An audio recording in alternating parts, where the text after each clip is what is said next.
Hello, in front of me I've got GARMIN Index S2 Scale. In this video I'll show you how to take your weight measurement.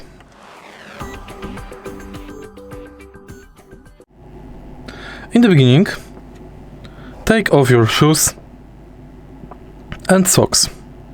Then make sure the batteries are inside the scale and stand on it. You need to stand on it barefoot because the scale has additional sensors that will measure your body fat, muscle weight, bone weight and more. So once you step on it barefoot, you will see your weight here.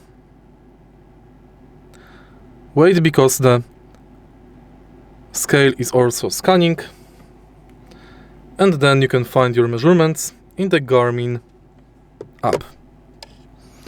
Enter GARMIN app, go to home, enter weight, and here is your weight with BMI, body fat, skeletal muscle mass and more.